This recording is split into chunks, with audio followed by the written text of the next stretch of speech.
The Psychologized Self, a brief analysis of sources. The readings and a video of this week discuss the problem of self and related issues, such as identity, individuality, and their relation to the modern world.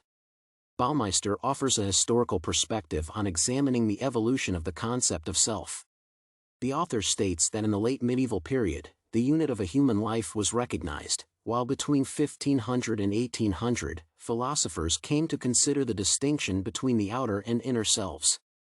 The further rise of self-consciousness in the Victorian era and the 20th century lead to revealing the following problems: self-knowing, self-creation, self-understanding, and the relation of self to society. It seems that the recognition of one's potential and its fulfillment is one of the main challenges that are faced by every person. Beginning with the Christian values and morals, the notion of fulfillment becomes closely associated with one's individuality. As stated by Bekerman and Zembylas in Chapter 5, people are not people anymore, they are individuals. While individuality is perceived as something unique, it is inalienable from society, meaning that it is recognized as different from others. The theme of individuality is also explored by JustAdamCurtis in The Century of the Self documentary, where the expansion of psychoanalysis is applied to business and marketing.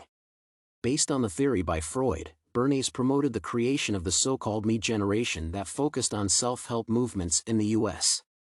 The expressive self was taken into account by corporations as an attractive opportunity to link the needs of customers with their products.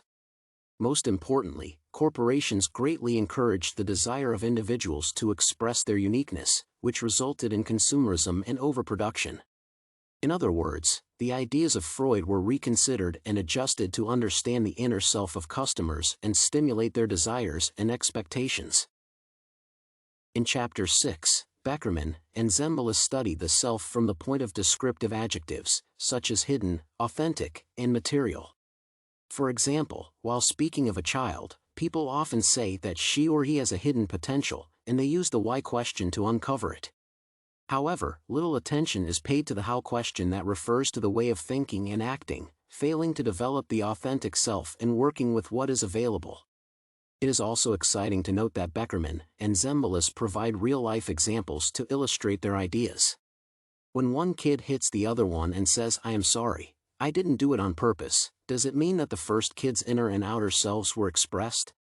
In fact, the kid's body and mind interacted and led to this situation, the discussion of which raises some more issues. In Chapter 7, the authors investigate the concept of identity, suggesting that there are categories of age, race, ethnicity, occupation, religion, and others, which allow for exploring the differences between people.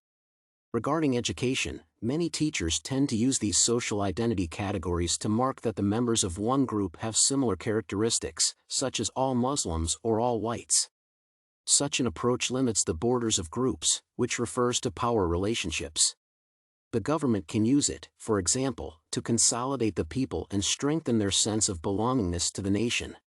However, it creates an abstract perception of identity, while it is important to shift to recognizing identity as a co-participant in a complex, social, and political environment.